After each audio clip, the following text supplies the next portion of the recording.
when Eva and I arrived in the Netherlands, biking just looked absolutely chaotic in the streets, like the city of Utrecht here. People going every which way, unclear how we could fit in. And the underground bike parking garages were just overwhelming. So many spaces.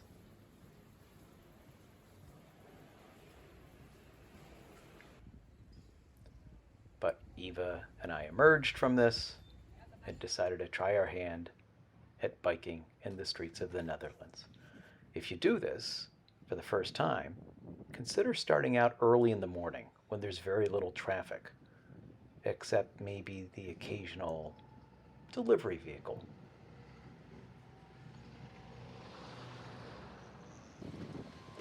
And the delivery cyclist. And the mopeds on the bike paths. And just because there's stoplights, don't assume everyone will follow the rules.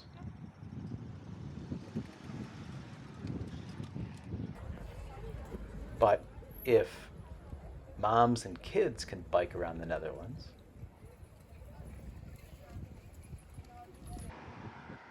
and if elderly people can bike around the Netherlands, then we figured we should be able to too. So we got up our courage and tried more cycling in the bike paths with traffic, trying not to hit pedestrians who might be jumping in front of us, or delivery trucks parked onto the side. Overall, it was safe, especially in the rural areas where your routes might be separated entirely from the road, and lots of places had rotaries, which made it very safe. We'd still check several times to make sure we knew whether we had to yield to vehicles or whether they were yielding to us. But the rotaries made things very safe. Biking around the Netherlands was gorgeous. And many of the bike paths were integrated with the highways or other roads so that you might go underneath them. When you're looking for trails, be sure to look underneath as well. Out in the rural areas, it's very common to see sheep or goats or cattle. And on farm roads that are bike paths, you might also see some farm tractors. We had a great time cycling around, and there were so many paths. Really, the hardest part was navigation. I used a tool called Map Out where I could load a GPX file and find my way. Even when it was raining, it was still beautiful in the Netherlands. Made us happy. And sometimes you'd see things that would go by so quickly, like, are there really 3 kids in that cargo bike? We went camping with all of our gear. And in the Netherlands, the Nature Camp Network was fabulous. Some of those were our favorites, where we found places to camp with chickens, goats, and even a cat that fortunately Eva did not adopt during our journey, but she might have thought about it. And more chickens, and delicious eggs.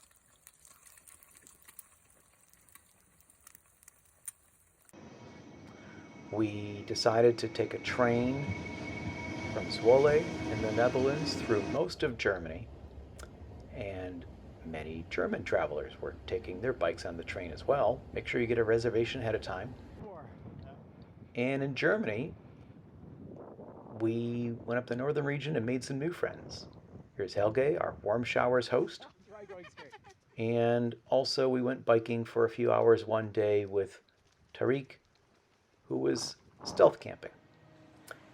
We also discovered that if you want to ride one of the big ferries, you've got to get in the car lane and board with the cars and trucks.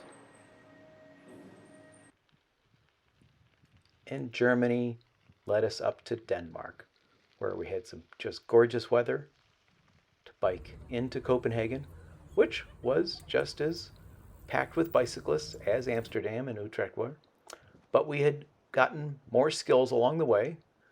We learned how to navigate more traffic with bicyclists and deal with people passing us and making signals to turn.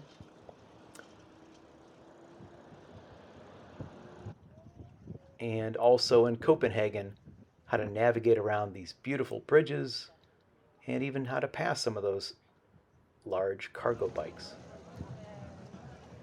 By the end of our 2 week trip, we had developed enough skills and confidence to bike through rush hour, even into a crowded Friday afternoon food gathering place in Copenhagen. And cycling around the city with both of my daughters, Eva and Maya, who's living in Copenhagen, was just fabulous.